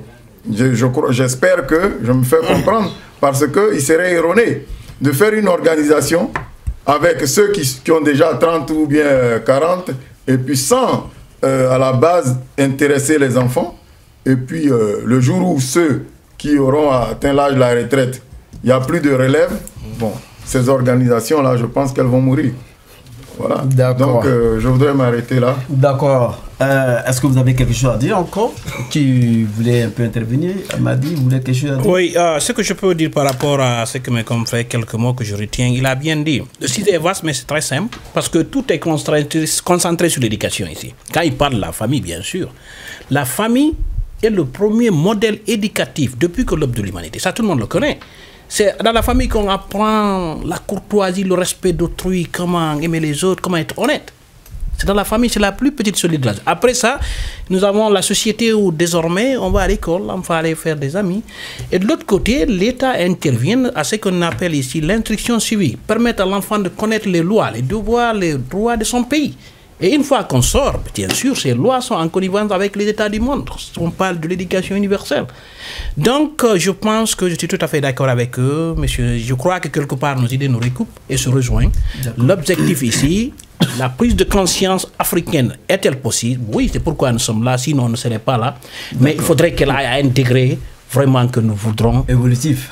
Merci. Merci, M. Diawara. Est-ce que vous avez quelque chose à dire rapidement? Je pense qu'ils ont tout dit. Alors, on parle de cette prise de conscience. Oui. Nous avons aujourd'hui des pays où nous résidons et qui nous représentent nos ambassades. Oui. Alors, par rapport à cette prise de conscience, que font ces ambassades? Oui, un autre point, parce qu'on ne peut pas venir sans ambassade et consulat. C'est très important que vous rapportiez cela parce que ça fait partie, c'est des administrateurs de l'État. Quand on parle de l'ambassadeur, il y a le plénipotentiaire, il y a le consul. L'ambassadeur est censé représenter l'État d'origine quand il vient dans un pays d'accueil, de réglementer le droit civique de son citoyen en parlant du droit et du devoir. Mais ces ambassadeurs, ce qu'on a pu constater quelque part, je ne l'accuse pas à tout le monde. Il y en a qui viennent en faisant la politique politicienne, en se rabattant sur le pouvoir d'origine, en faisant croire que la diaspora est contre elle pour qu'elle puisse faire des affaires pour elle-même. Et en faisant croire qu'elle existe d'ailleurs. Non, qu'elle existe alors qu'elle n'existe pas. Quand un ambassadeur vient dans un pays d'origine, il ne cherche pas à aller sur le terrain, identifier le nombre de sa diaspora. Ça, c'est mon problème, ça. Est-ce que vous comprenez? Ce n'est pas un ambassadeur. Quand un consul vient, il a un consulat dans un autre État, parce que vous savez, nous avons maintenant des consulats dans les États. Quand le nombre augmente, on envoie un consulat pour travailler avec l'ambassadeur. Quand il vient dans ce pays-là, il ne va pas sur le terrain pour faire des études exhaustives, c'est-à-dire une étude du terrain pour connaître quels sont les problèmes que sa population est confrontée ici. Ce n'est pas un ambassadeur, ce n'est pas un consulat. Peut-être qu'il fait l'affaire de son président.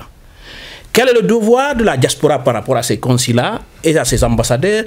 Nous n'avons pas le droit d'avoir l'esprit courtisan par rapport à un ambassadeur ou bien à un consulat, parce que c'est grâce à nous, grâce à notre droit de vote et de devoir que nous avons du citoyen du pays, qui est garanti par les institutions républicaines de notre pays, qui fait qu'aujourd'hui il est là. Il travaille pour nous. S'il ne fait pas le travail, il plie ses bagages, il rentre au pays.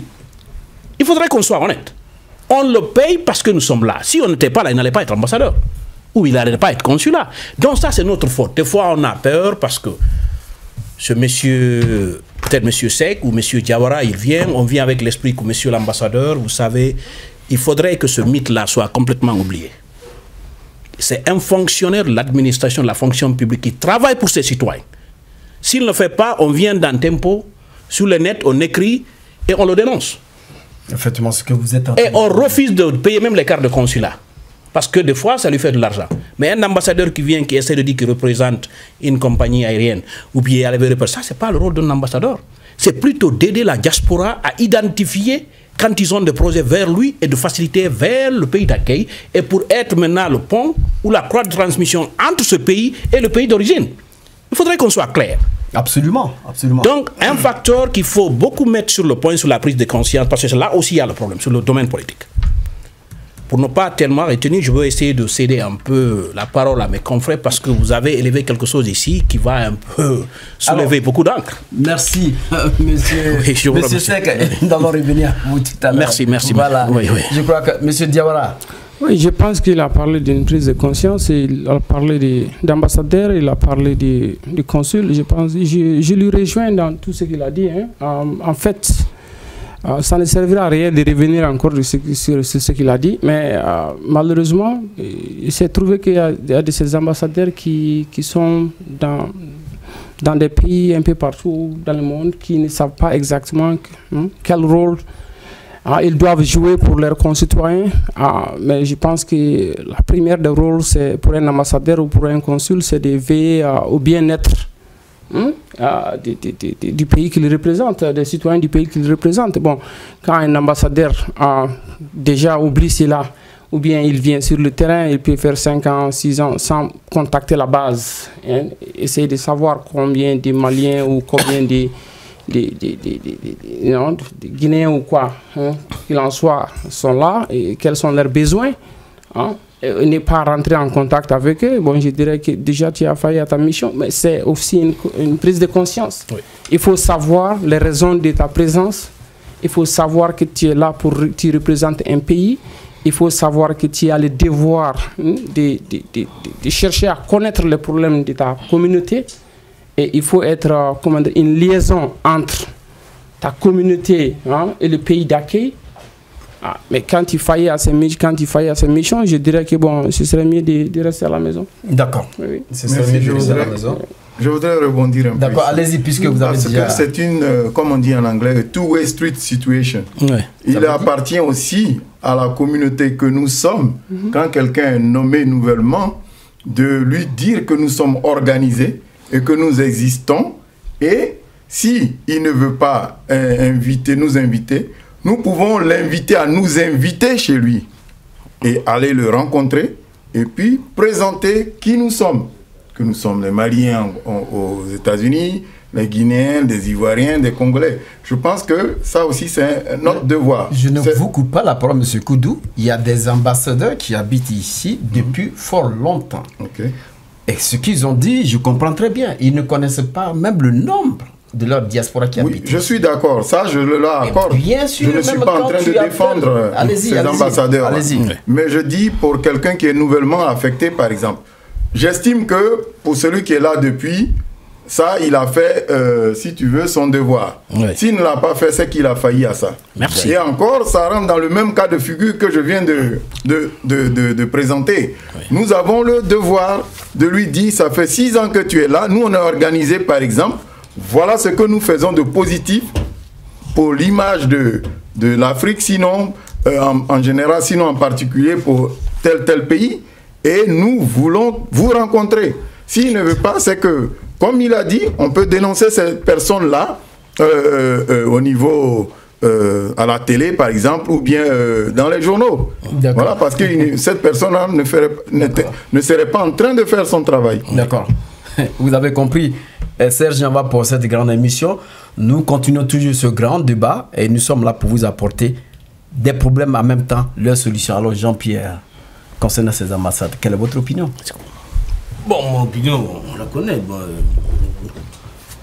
Moi, le verbiage de bonne conscience, lorsque nous savons tous que les 4/5 des pays africains sont sous la dictature, je ne vois pas comment on va arriver à ce que les ambassadeurs s'occupent de leur communauté ou que les communautés s'occupent des ambassades. Je ne sais pas. Même si on crie tout haut, tout bas, ça ne date pas d'aujourd'hui. Ce discours-là, on l'a toujours dit, mais les ambassadeurs africains des pays sous la dictature sont là, comme vous l'avez dit, pour les affaires du président. C'est tout. On le sait, on ne fait rien, on se répète encore. Alors je me demande, dans ce cas-là, y a-t-il prise de conscience? Non, il n'y en a pas. Même M. Koudou l'a dit. Parce que, effectivement, les ambassadeurs... Non, exactement. Je ne dis pas que... Il n'a pas dit. Je dis, avec tout ce qui se dit, la conclusion maintenant, dans ce domaine-là, y a-t-il prise de conscience? Non. Okay. D'accord, vous voulez intervenir? Oui, là, M. Jean-Pierre, je veux essayer d'apporter quelques idées par rapport à ce que vous venez de dire. Moi, je pense, en se référant par rapport à ce que M. Diawara vient de dire, le doyen, et quelque part, nous prenons le pourcentage ici. Je ne pense pas qu'aujourd'hui, sous l'effet de dictature, j'ai évoqué cela, il y a ces ambassadeurs qui font la politique politicienne. Mais, ce que vous savez comme moi, on est dans un pays le plus démocratique au monde. Ça, il faut le reconnaître, les États-Unis. Est-ce que vous voyez? Et nous parlons de la communauté africaine ici en qualité d'union de diaspora. Parmi nous ici, il y a des cadres et tout. Et nous avons cette chaîne de télévision, nous avons les organisations sur le net.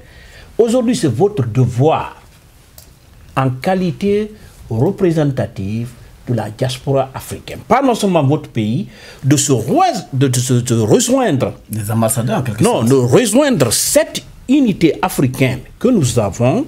Nous allons formuler le même verbe pour condamner. Vous comprenez? Oui, mais oui. Il ne faudrait pas... moi, je ne suis pas le genre où je mets comment on dit, la charrue avant le bœuf ou le bœuf avant la charrue. Non. On est bien d'accord que chaque communauté doit d'abord apprendre à s'auto-organiser. Oui. D'accord? Oui. Avant de parler de ce rêve africain d'une unité africaine soudée, forte, en expansion. Non, on a le droit de rêver. Oui. Je ne refuse pas. Oui. On a le droit de rêver, on a le droit de tout. Oui. Mais il faudrait être conscient que nous devons rentrer à la base. J'utilise vos propres mots, à la base.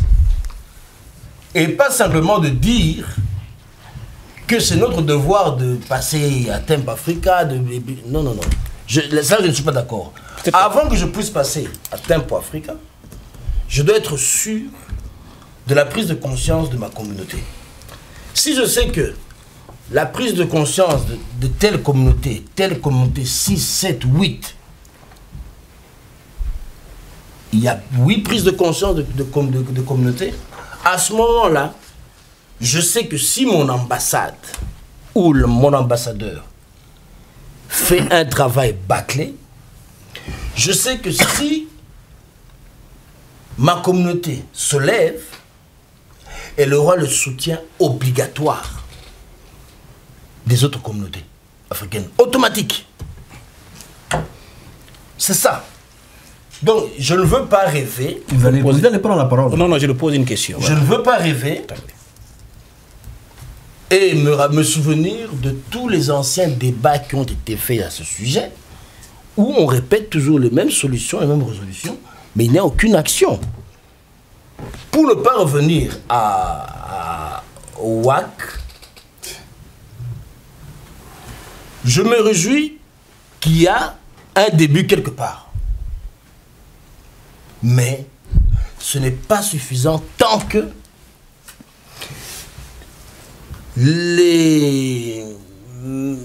la communauté ouest ne s'est pas encore donné comme devoir d'intéresser la communauté... Les autres communautés. Centrale, est, sud, ou je ne sais quoi.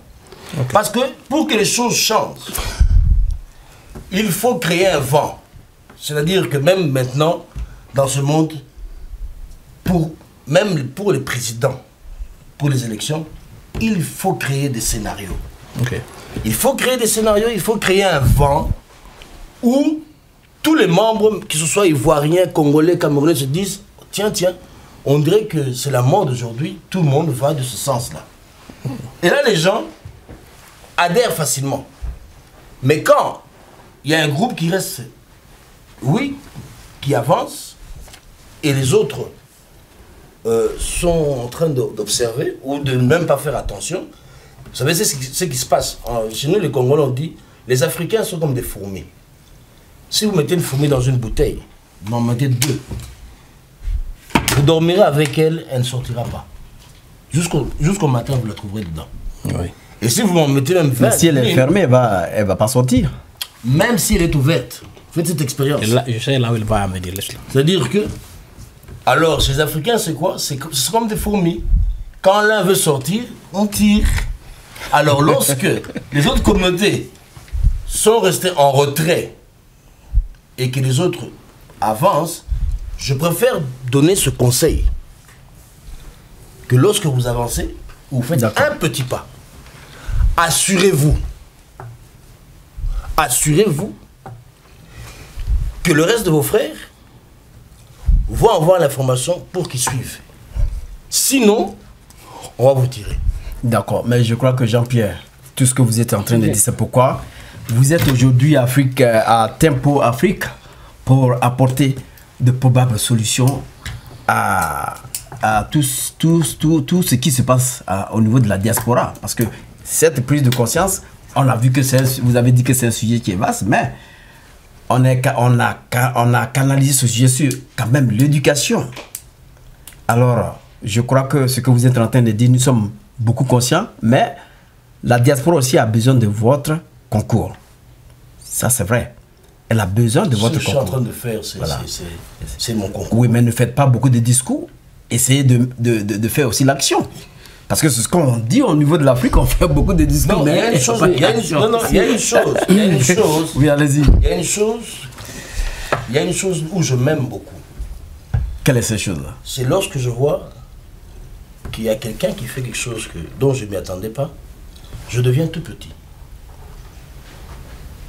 Expliquez-vous largement parce que... J'ai hâte de savoir comment est-ce que mes frères ouest-africains sont arrivés à créer un truc comme ça.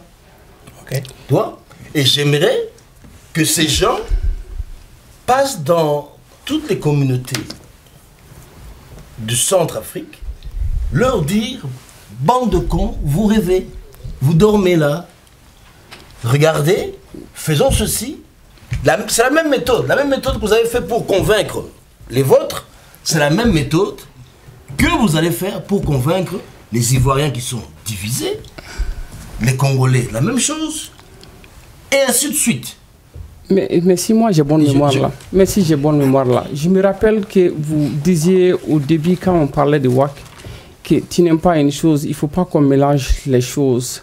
De laisser... je crois que nous aurons le temps d'inviter les spécialistes de WAC, sinon ceux qui sont à la tête de WAC, pour en discuter plus longuement. Mais cette fois-ci, essayons de, comment on appelle, de se contenir dans notre sujet du jour. Okay. Voilà. Voilà. Donc, je crois qu'Amadi, vous voulez poser une question. Pour essayer de conclure. Bon, je vais vous demander, monsieur Jean, je vous ai écouté, vous êtes venu, on a fait beaucoup de débats. Moi, je pense, vous avez dit qu'un leader ne se vote pas. C'est vous qui l'avez dit, non? Oui, en qualité de leader, moi je vois comme leader, hein, parce que c'est pourquoi nous sommes là aujourd'hui. Tous ceux qui sont dans cette salle, même le public qui nous observe, c'est des leaders. C'est comme ça que je peux dire. Pour essayer de conjuguer le vote positif, quoi. En qualité de représentant de votre pays, vous avez le droit et le devoir et l'expérience de leader. Parce que quiconque parle de leader parle de l'idéal. Vous avez cet idéal-là de l'Afrique unie. C'est pourquoi nous sommes ensemble ici. J'espère, et on a l'espoir, nous tous ici, nous comptons sur vous à avoir la solution d'être un modèle de sensibilisation dans votre communauté. On est derrière... Écoutez-moi vite. Est-ce que vous pouvez... Non. Et essayez un peu de comprendre, avant de voir les choses. Je ne dis pas, j'ai envie que les gens de l'Ouest apprennent à ceux qui ne se sont pas encore organisés. C'est tout ce que je crois que c'est beaucoup simple, on l'a compris. Oui. On l'a compris, nous allons quand même continuer. Si vous n'avez plus quelque chose à dire, le temps qui nous est imparti est arrivé. Oui. Alors je voulais quand même, si vous avez quelque chose à dire. Non, comme vous l'avez si bien dit, certainement qu'on aura d'autres occasions pour en débattre largement sur le WAC. Ce serait un réel plaisir pour moi d'inviter mon frère à venir à une réunion du WAC afin qu'il soit là, assister. Et s'il veut en savoir davantage, je pense que ça fait quelques fois qu'on s'est vu. Ça serait un réel plaisir de le faire. Mais encore une fois de plus, on a des ambitions qui sont très grandes, mais faut-il encore aller à pas de caméléon, se rassurer que tout se passe comme ça se doit. Mais l'objectif final, c'est d'unir tous les Africains si possible. D'accord. Un éveil de confiance et conscience de tous les Africains. Alors, votre dernier mot en même temps? Mon dernier mot, je suis vraiment ravi d'être sur ce plateau et le débat, il était très important. Je remercie encore une fois de plus Tempo Afrique TV pour nous avoir invités. Et j'espère que ça va continuer pour de bon. Monsieur Amadi Seck. Oui, merci. Votre dernier mot. Je vous remercie, monsieur Cher. Je remercie l'équipe technique de Tempo Africa. Je remercie monsieur Tiawara, mon ami qu'on fait que représente d'ailleurs le président de la communauté malienne, à qui j'ai travaillé depuis très longtemps. Je remercie le doyen qui est là aujourd'hui. On dit si Zénès savait, vieillesse pouvait, le monde serait meilleur. Nous apprenons beaucoup avec lui. Je remercie beaucoup mon frère et ami monsieur Jean-Pierre aujourd'hui, qui est là aujourd'hui, qui constitue un labo de l'Afrique centrale, à qui nous attendons et que nous espérons avoir beaucoup de solutions de l'autre côté de l'Afrique. Et quant à moi, je dirais à ce public qui nous regarde, aujourd'hui, si hier, jusque-là, les gens se posaient à la question à savoir est-ce qu'il y a un lieu où les Africains peuvent se donner comme ils le faisaient avant sous la baobab en Afrique, parce que nous savons qu'en Afrique, la philosophie, on dit c'est la mère de la science, on l'a définit comme étant l'amour de la sagesse. Elle a bel et bien existé en Afrique sous l'arbre palabre avec le feu. C'est là où tout le monde vient. Le chef de village, il se consulte l'empereur, il se consulte tous les conseillers. Le pouvoir est décentralisé. Donc pourquoi pas nous les petits descendants et autres, mais avec cette télévision, avec l'effort de tous ceux qui sont là à Tempo Africa, avec l'exemple de WAC, l'exemple des Somaliens, l'exemple des autres qui sont là, la diaspora, nous les Africains, nous pouvons le faire parce qu'on a bâti des empires. Bien que ces empires, l'empire n'est pas éternel. Chaque empire a un début, l'apogée et le déclin. L'Égypte a existé, c'est passé, la Grèce a existé, la Rome a existé, l'empire germain a existé. Actuellement, nous vivons l'empire des États-Unis, ça aussi jusqu'à un certain âge. Je vous remercie et je prie que le bon Dieu Allah nous guide. Je vous remercie. Monsieur Amadi Seka, le philosophe, je vous remercie. Ouais. Alors, Maboula Koudou. Merci. Mon mot de fin, c'est le remerciement à Tempo Afrique qui nous offre cette plateforme pour, si vous voulez, nous expliquer et expliquer, si vous voulez, les problèmes et les solutions à apporter à nous-mêmes et au peuple africain en général. Et là, je remercie M. Malik, M. Diawara, Serge, Amadi et Jean-Pierre. Je voudrais dire que j'aime beaucoup les échanges de Jean-Pierre parce que, vous voyez, ça nous permet de ne pas être endormi parce que il faut faire son mea culpa en toutes choses. Je l'ai dit que nous posons un donneur de leçons aux Africains qui sont dans la mère patrie là-bas. Et il faudrait que nous-mêmes nous servions d'exemple ici pour que le peuple nous suive. Alors, je voudrais m'arrêter là. Je remercie tous les auditeurs et rendez-vous certainement la semaine prochaine. Merci bien, le sage Koudou. Monsieur Jean-Pierre, alors, l'honneur est à moi de vous laisser la parole. Oui, je remercie l'audience et j'espère que vous avez passé une très belle soirée ou un très bon après-midi. Le rendez-vous tous les samedis, nous serons là pour vous apporter nos connaissances et la réalité de la vie. Merci. Merci donc Jean-Pierre, merci à Malik Sall à la réalisation de cette émission, à la technique, au Siri Hugues, sans toutefois oublier monsieur Thomas Kalenzi. Je voulais quand même vous remercier, sans vous, on ne devait pas être là. Et cela a été un grand honneur pour nous de pouvoir réaliser cette émission. Le thème d'aujourd'hui, la prise de conscience de la diaspora est-elle possible? Notre thème du jour. Je voulais quand même remercier toute la diaspora. Vous savez, les panélistes ont parlé et ils ont tout dit. On a parlé du cas somalien, mais tenez-vous bien. Il y a eu, au niveau du cas somalien, il faut le comprendre, quand nos frères somaliens arrivent ici, d'abord, quand on parle du fait qu'ils sont organisés, mais ce sont les gens, ils sont dans un premier temps organisés quand ils arrivent, parce que avec les problèmes qui se passent dans leur pays, ils sont déportés ici. Quand ils viennent, ils ont des avocats, ils ont au moins des interprètes, ils ont tout, et il y a un fonds qui est ouvert. Mais par rapport aux pays francophones, déjà quand on prend le Zaïre, on prend le Congo, on prend le Mali, on prend la Guinée, mais on dit ces pays-là, ils ont quand même un sous-sol très riche. Et c'est des gens qui sont organisés, c'est ce qu'ils disent. Et quand ils viennent ici, il faudrait qu'ils fassent quelque chose pour eux-mêmes. Mais nous sommes là pour organiser certaines personnes sur lesquelles nous pouvons avoir beaucoup de contrôle. Donc je ne voulais pas trop rentrer dans cette politique, mais tout simplement, on nous donne l'occasion d'être encore mieux organisés. Quand vous arrivez en France, par exemple, la France, c'est la langue française que les gens parlent de l'autre côté là-bas. Par rapport aux États-Unis, quand on vient, il faut chercher, il faut prendre un petit dictionnaire pour se contenir dans cette langue. Donc, cette prise de conscience, elle tarde un peu à venir. Mais quand on est organisé comme les gens le disent, comme les panélistes le disent, je crois qu'on peut y arriver parce que c'est un manque d'organisation. Nous avons parlé aussi des problèmes aujourd'hui de nos ambassades qui peuvent aussi nous organiser, même si on n'a pas organisé. Il faut mettre beaucoup de stratégies en place pour organiser la diaspora.